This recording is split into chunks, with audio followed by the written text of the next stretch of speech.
Today we are joined by Chris. Chris has a fully functioning and very successful Amazon FBA business. Chris, do you want to just quickly say hello? Hey everybody, how you doing?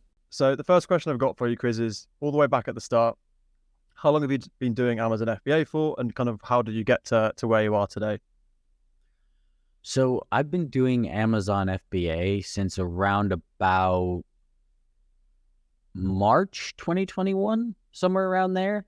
Yeah, started like peak pandemic time. I think that's when a lot of people got started into like e-commerce and, jumping into building their own businesses. So much free time on my hands because of COVID. Wasn't at university at the time because, they said everybody go home. And I'd recently just quit drinking and just had insane amount of times and had to start something or just go crazy, I guess. Yeah. I think a lot of people, myself included, who are doing their own thing now, a lot of it stemmed from that first lockdown, that pandemic, especially uni students. So it was my final year at uni too. So I left uni, just had nothing to do. So I thought I may as well send it on KDP. So it seems like you were kind of similar. Mm-hmm. For sure. So in terms of that first step from being in lockdown, how did you get to where you are today? What's kind of the journey been for you? So originally when I first started, it was at the time that the Suez Canal was blocked, and I still don't know whether this influenced it, but I feel like it did. So nobody could go on holiday. You couldn't go to Spain for the summer, anything like that. Suez Canal was blocked, so there was a massive issue of everything actually getting to the UK, and it meant that everybody and their grandmother wanted to do up their garden. They can't do anything else. I'm going to make my garden really nice. So that meant that like chimeneas, which are like those outdoor kind of wood fireplaces that you sit around with your friends, were just, everybody wanted them. Those in swimming pools. So what I would do was I would leave at like 7, 8 o'clock in the morning, something like that, drive to every single B&Q, The Range, and I think B&M and a couple others, and just find any chimney I could, buy it, and take it back. And then I was selling those on Amazon, eBay, Facebook Marketplace, anywhere that I could. Swimming pools were doing amazing, but that was kind of like how I got started, just driving around picking up chimeneas. I mean, to be honest, it was a really good way to get started, but I ended up with quite a few of them sitting in my garage that I didn't get rid of until like a couple months ago. I mean, surprisingly, once the stock issues were fixed, not everybody wants a chimenea. I feel like that's a common FBA problem. I mean, I don't know from my experience, but people I speak to, they tell me all sorts of random objects they now have in their house, and they don't just have one, they'll have like 50 of them. So I guess that's one of the things when you're buying in stock, you have to predict how much you're potentially gonna get rid of. But it was interesting there, you mentioned you were selling on Amazon, eBay, Facebook Marketplace. How come you've ended up on Amazon? Why did you not kind of stay as selling and everything as well as Amazon? What specifically about Amazon was the reason you stayed on there? I think it was really the scalability of it. Like with Amazon, you can send everything in, so you can have them take care of the customer service. You can have them take care of the shipping. It's really scalable. Whereas like I was doing eBay, and creating your own listings on eBay is a lot of work. And then there's a lot of work with customer service. Dealing with customer service is, Jesus, that is so much work. So shout out to any kind of drop shipper guys that do that all the time, because that's crazy.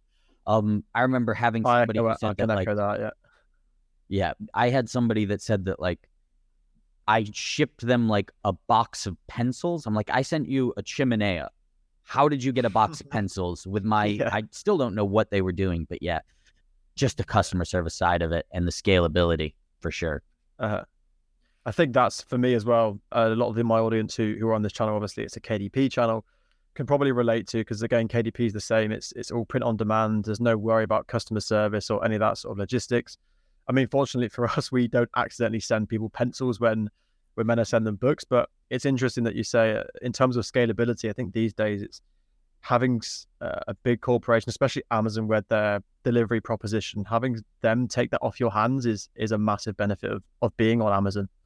Yeah, for sure. And having the ability to use the like the Prime logo. I mean, Amazon does all the, advertising. They built this massive company, and it means that I can take advantage of that, because I am not a creative person. I am not the kind of person that can create an advertisement for a product and get people to come to it because of like emotional selling.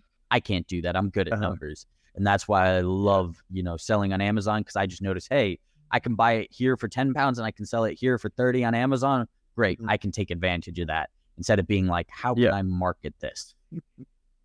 Yeah, I think that's, like I say, just the big attraction with Amazon and why so many people end up on there, because you just can't, no other company is competing with their proposition, especially like you say, if you have that Prime tick. So to be able to not only advertise on the biggest e-commerce platform in the world, but to also have access to all of that logistical side of it is a massive bonus. So I can see why you stayed on Amazon compared to kind of like eBay and Facebook Marketplace. So how long did you say you've been doing your Amazon FBA journey kind of from start to finish, or where it is now? Now it's been about 2 years and a bit, somewhere around there. Okay. Quite a long time now. Okay. Wow.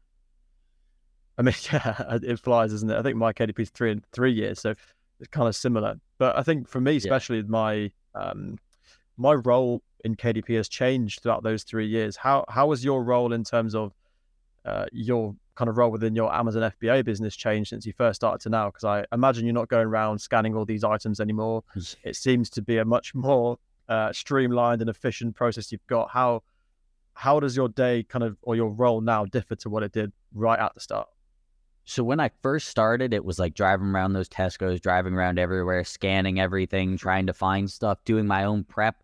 So I'd bring all these items back, I'd label them up, I'd send them into Amazon. After that, you move to the online arbitrage where you're kind of ordering everything to your house, labeling it and sending it. Mm-hmm. Then from there, I finally outsourced the prep, which was amazing for me. So I don't have to label it anymore. I order it from my house to the prep center, sends it to Amazon, makes my life so much easier. After that, you outsource the sourcing, and then I've got somebody who does all my sourcing, who finds all the items. I'm just the person that types in the credit card details and hits buy.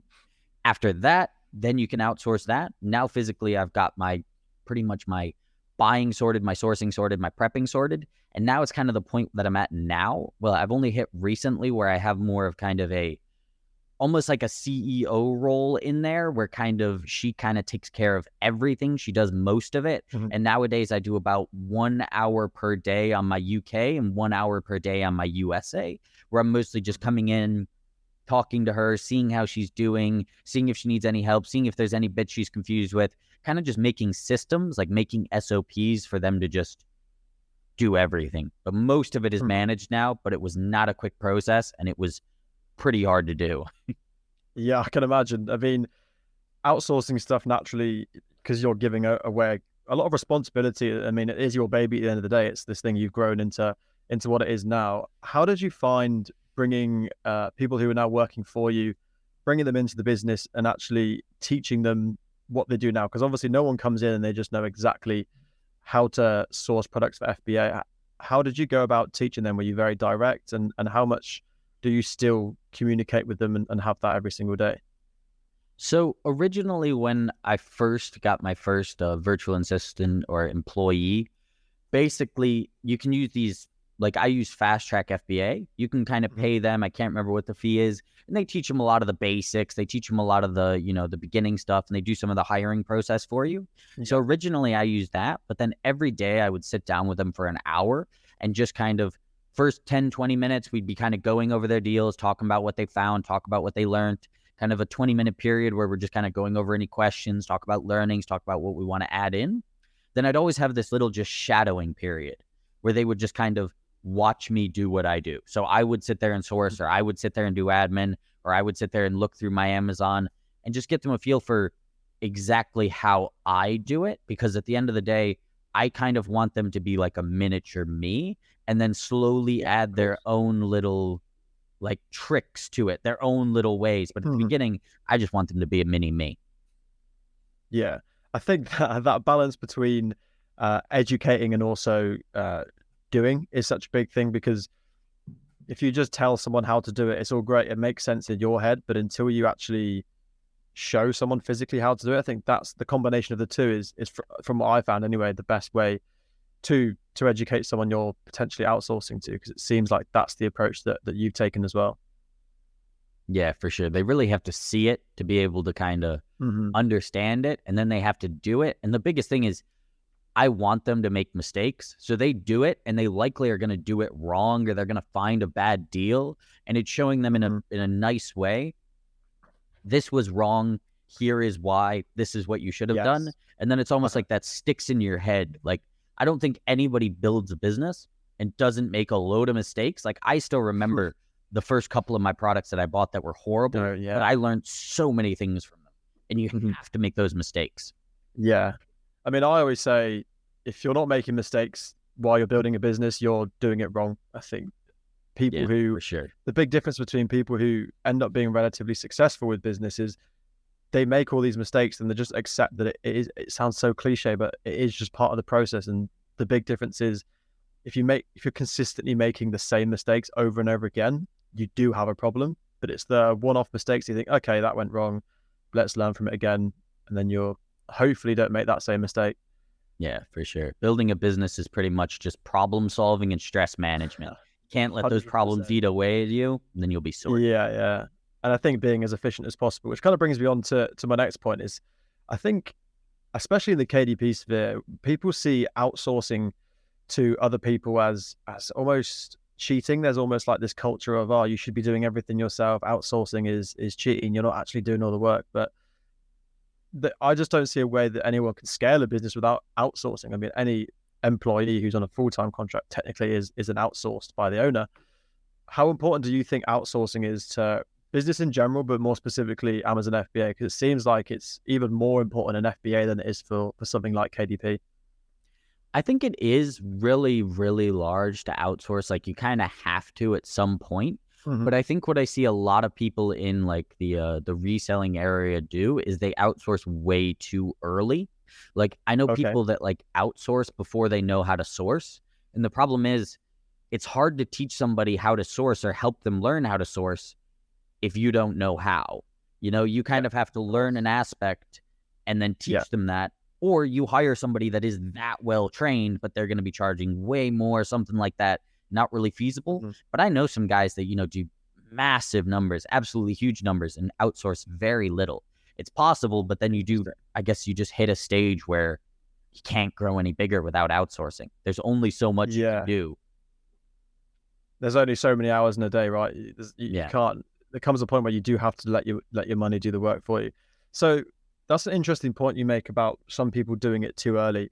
If someone was to start Amazon FBA, because I mean, again, a lot of people who watch this are in the KDP niche, but they might be looking to do Amazon FBA as well further down the line. You mentioned that people can sometimes outsource too early. What's your kind of main piece of advice for someone who's doing FBA? And what's kind of a very rough roadmap that you would kind of tell them to go for if they want to make a success of this business model? So rough roadmap, I would say you've always got to start out doing everything yourself in terms of prep and sourcing. The only one I say there is you could outsource prep if you have a long 9-to-5 job or a 9-to-7 job and you're going to spend that extra time that you would spend prepping on like sourcing. Great, go for it. But most of the time, source yourself, prep yourself. You can put that up to 10, 20. I think I was at 25K to 30K revenue per month before I outsourced anything. At that point, I outsourced sourcing and then I brought in other things. I would actually say to most people, push yourself to 10, 20K revenue per month, somewhere around there, and then get a part-time admin to outsource a lot of those tasks that are taking your time that aren't directly sourcing and making you money. After that, push that up to 30K per month, then start outsourcing. I don't think you need a gradual process, right? Yeah, that's the thing. And everybody's different. It's just, if you're making, 2,000 pounds per month profit and you get like a 400-pound VA, okay, great. That's perfect. You can cover that in your overheads. But if you're making 1,000 pounds per month out of Amazon and you've got a 400-pound VA, there's likely more costs that you aren't thinking of, meaning you're making only like 200 to 300 pounds a month net. If you're investing 200 to 300 pounds a month net back into your business, it is not growing that quickly. So it's far better to keep a smaller team or no team than just outsource everything and then you're just never going to grow, or you're going to grow so slowly that, like, I think it was Hermosi that said that, like, if you're not growing, you're shrinking. And that's effectively what's happening. Everybody else is getting bigger. They're getting more stock. They're going to push you off of listings. You can't compete. Yeah, that's really interesting. So again, this is coming from a complete Amazon FBA noob here. I don't know a lot of the terms. I'm assuming some people watching this don't either. When you say a sourcer and someone an admin person, I can roughly understand obviously what the admin would do. What is a sourcer in terms of FBA? So a sourcer would pretty much be when we're trying to find products. So for instance, I would go onto like Tesco's or Walmart, just to give an example of a big site, and I'm looking for price discrepancy. So I'm looking for an item I can buy for $10 in Walmart and sell for $30 on Amazon, or 10 pounds in Tesco's and 30 pounds on Amazon. So effectively, a sourcer is just using different methods to find price discrepancies from like a retailer to Amazon. So they would physically spend all day almost sourcing for throughout the whole day. And now looking back on it, I would probably say to most people, when you get your first sourcer, you can have them do admin as well and have them as a bit more of an all-rounder. But a sourcer is just effectively finding you products that will make a profit. Okay. And again, that ties back to the tasks that take a long time. They're the ones that you should be outsourcing first, right? The relatively low value added stuff that you can outsource, and you focus yourself on the high value added stuff. Yeah, okay, camera fix there. Yeah, so this is the thing, like sourcing is probably one of the highest value tasks that you can have because it's physically the only thing making you money. But if you think about it this way, if you're sourcing for 8 hours a day, yeah, that's all the time you have. Say you're sourcing for 8 hours a day. Great, you can find 8 hours a day worth of products. And if you're really, really good, you can find loads of products in that amount of time. Now you're competing with another guy who's got 5 VAs. Every day he's sourcing 40 hours a day. You see, because he's got 8 hours times by those 5 sourcers. See, he's going to find way more. But if it's kind of this thing, it all comes back to, if you've got X amount of capital, you've got 10,000 pounds worth of capital, you've got 1,000 pounds worth of capital. If you can spend that yourself, there's no need to get a sourcer. If you've got 50,000 pounds of capital, you can spend that all yourself. Why get a sourcer?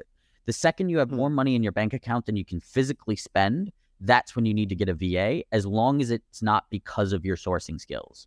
You see what I mean? Yeah. But sources 4 hours in a day almost.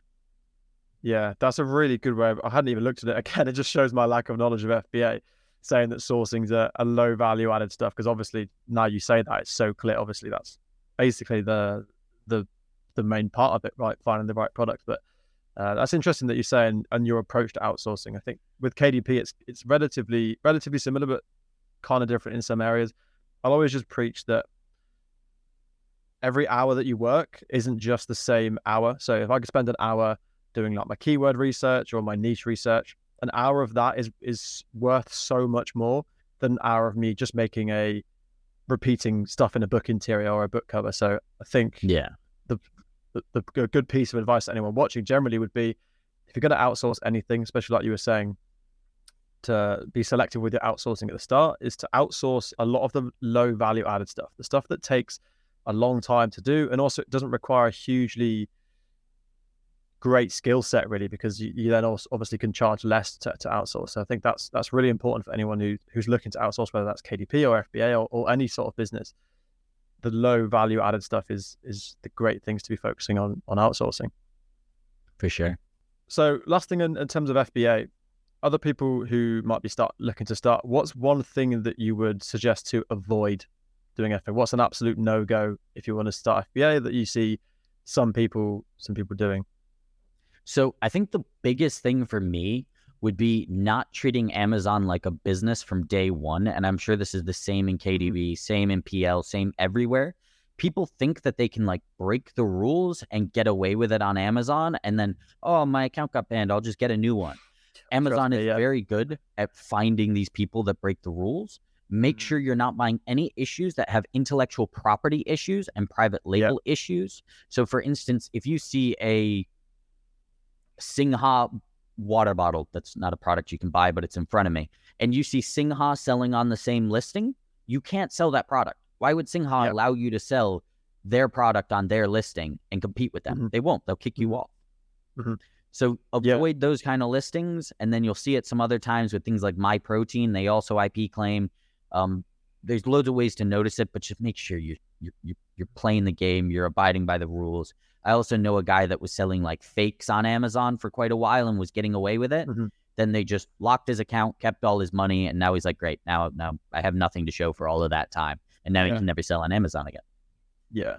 that's something as well I'd say to everyone who messaged me about it on Twitter is the temptation at the start to, because on KDP, yeah, you're not bringing in other people's products, but you can break intellectual property rights or copyright or any that sort of stuff by making the wrong kind of books. And it's very tempting at the start because they sell very well for obvious reasons. That's why they're copyrighted.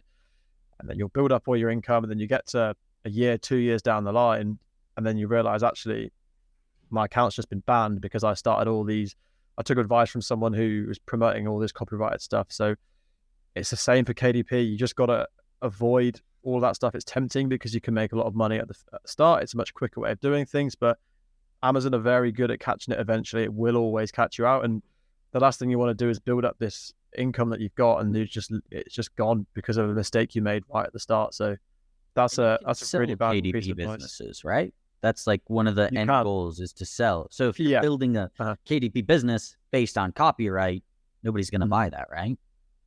Exactly. And but people kind of think that, yeah, this copyright is worth 200K, but it's not. No one in their right mind who's spending 200K on what is an asset in basically a KDP business is going to spend 200K when it's full of copyright stuff. So you just shoot yourself in the foot in every way. All you do is get a little bit of a leg up at the start, and it's just not worth doing. So moving away from specifically FBA stuff, I see you travel a lot as well, living the dream of I hate the word, but digital nomad. You're in Thailand at the moment. Where have you been, and what's been your favorite place traveling, as well as balancing that with work? So I've always kind of traveled around a lot. Like university, I did a year over in Malaysia and things, but I just love traveling around Asia. I've done Bali, I've done Philippines, I've done Vietnam, Cambodia, yet to do Laos, Thailand. I think Thailand is just my favorite place. I don't know what it is. I feel like everybody's really friendly here. Everybody gets along very well. And there's this kind of thing of like, I feel like most Thai people like you being here or don't mind you being here. Whereas like I've been to some countries where I can feel that they don't want me there. And it's kind of like, I feel bad because like. Name drop them. Yeah. I don't know. Maybe it was Bali. I felt like in certain areas for sure, I could feel like they didn't want me there. Yeah. And it's just, yeah, for sure. Yeah. Nice infrastructure here, and you can't beat Muay Thai, man. Muay Thai, I do that like every week, a couple times. So much fun. Such a good workout. And the food. Yeah. It's something. Yeah, the food in Thailand is amazing. I think you're right in terms of just finding somewhere that works for you, because you said you operate best in Thailand. I know a lot of people here who've been I'm in Bali at the moment, been in Bali a long time, and they find it best here. I think it's all about just finding what works for you in terms of your day-to-day, the things you enjoy doing. I think there's no right or wrong answer about where to go. So I think it's very true. Best piece of advice would be just, like you said, you've tried it all out. You've been to all these different countries. You set on Thailand. You think that's your favorite, so you stay there, right? It just makes a lot of sense. Yeah, it's a thing. Everybody likes their own things, and all these countries are extremely different. I think there's this thing that like, oh, you go to Thailand, that's probably the same as Bali. No, they're completely different, you know? So you got to try all of them and figure out which one you love. Yeah. So another one that I'm actually really interested in hearing your perspective on it is, I think about this a lot, is when you're traveling, you're obviously away. It seems to be this amazing place where you can just go to the beach every day. Obviously, that's great. The temptation is there. How do you find that work-life balance? Because it's very difficult sometimes it's very easy when you're in England and it's wet and it's rainy, you just kind of work and do whatever. But when you're out here, there is so much potential distraction, things you want to do. How do you set up for a work day, and how does that vary to maybe what you're doing back in the UK? So I think one of the biggest things for me was, I mean, to be honest with you, because I don't drink. Because I don't drink, I can like avoid most temptations, and it's very easy. I normally get up, I do a couple of hours of work, or I'll go somewhere in the morning, and then I'll come back, I'll do a couple of hours, and then I'll just do stuff for the rest of the day. The thing that I find when I'm over here is I'm either working or I'm not working and I'm having fun. Whereas when I was in the UK and it's rainy, sometimes they can kind of end up morphing together. Like I'll end up, it's raining outside, so I'm like, I'll play some video games for a bit, do a bit of work, play some video games for a bit, do some work. And I never actually get anything done because I'm just kind of procrastinating on both. Whereas when You're not doing either, right? You're just sat in the middle. Yeah, you're just sat in the middle not doing either. Whereas here I can just do 3-4 hours of work in the morning, get it all done, go out, do whatever. Because you can get so much done in like 3-4 hours of genuinely extremely focused work.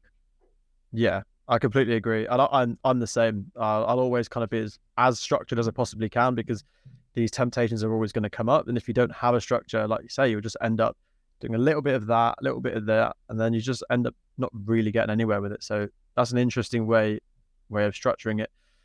Do you have set hours, or do you kind of just take it case by case and how busy you are, how much you've got? Yeah, I just kind of do whenever, if I'm super busy that time, because I'll find like for 1 month, I will genuinely be super busy because I'm working on something, trying to get something set up, trying to grow something, just super motivated at that time.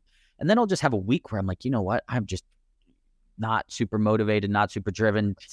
Work's not going well. I'm doing 4 hours of work and I'm getting 30 minutes worth of work done. And I'm like, I'm just going to take a step back, take a bit of a breather. Mm-hmm. So I like to kind of go with the flow, but that's where I'm very lucky in, like, because I have a lot of the stuff outsourced already, I don't have to be, 9 to 5 doing the sourcing. Mm-hmm. And then, that's where it's kind of good. But yeah, I'm very free flowing. How about you?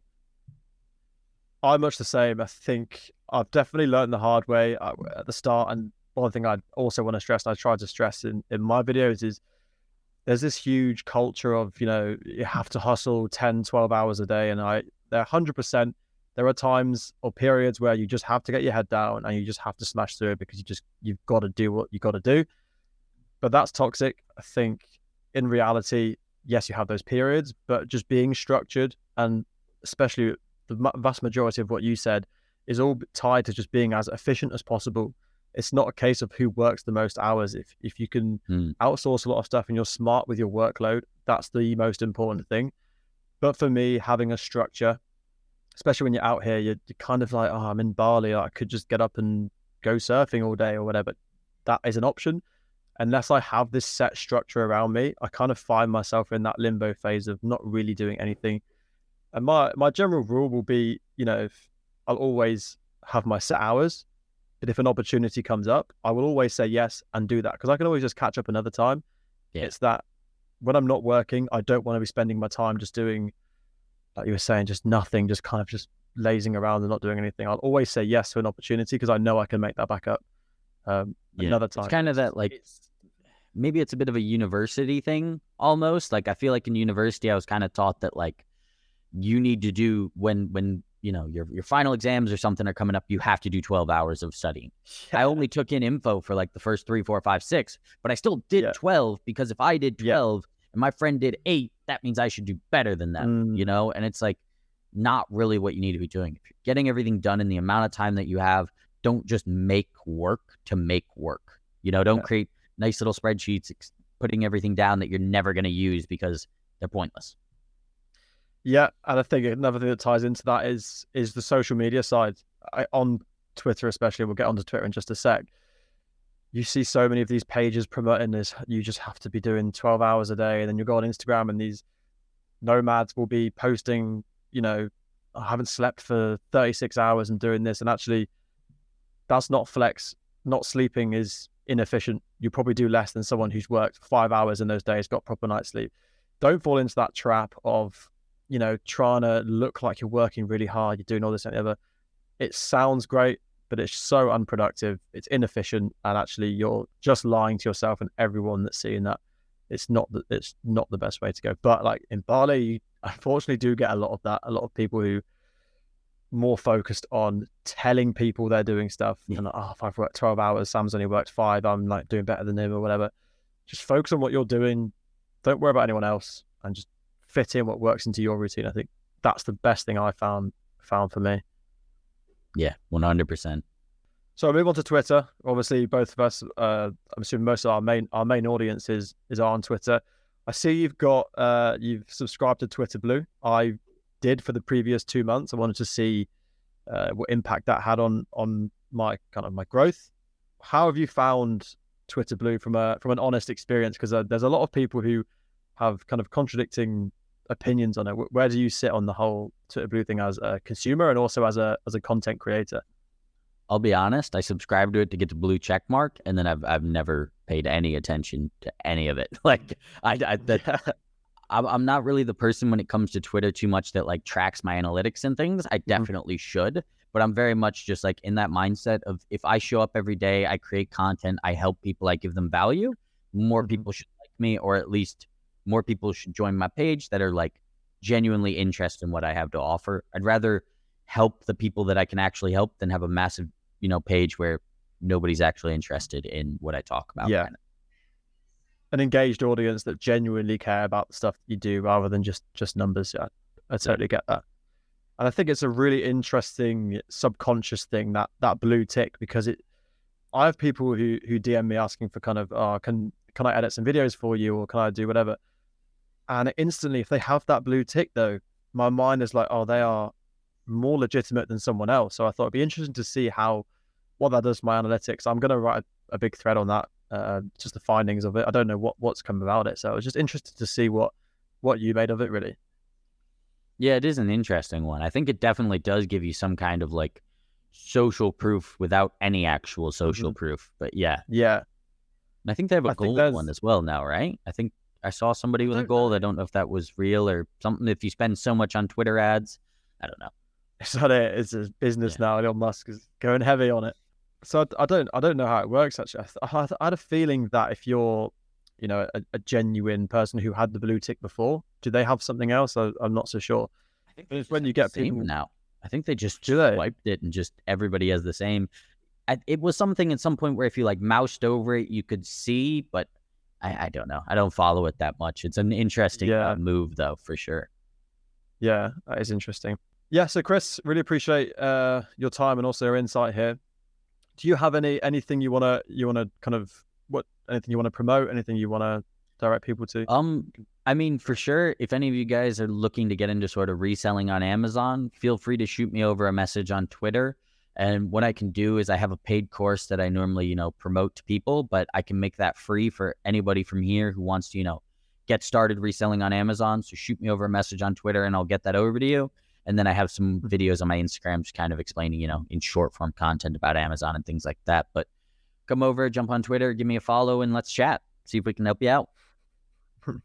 Sweet. So everyone watching, you can see Chris's socials on the screen now, but I'll also leave them in a link in the description below of this video. Chris, the final question I want to ask everyone before you go, and I'll ask everyone else who comes on here. What's the three best pieces of advice you'd give to someone who's either wants to quit their 9-to-5 and start a business, or someone just out of university? What's your three main pieces of advice to someone that wants to start a business and wants guidance from someone who's been there and done it?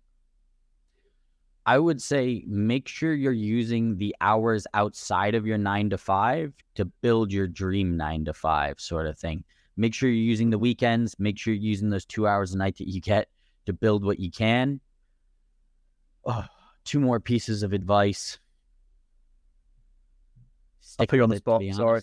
Yeah, it's very on the spot, but I'll think. Yeah. But like pick one thing and stick with it. When at the start, I like started scaling up my Amazon, and then I started doing like drop shipping as well, and I was doing like a little bit of private label, and I was doing a little shiny object syndrome is a dangerous one, right? There's always a new business venture to start.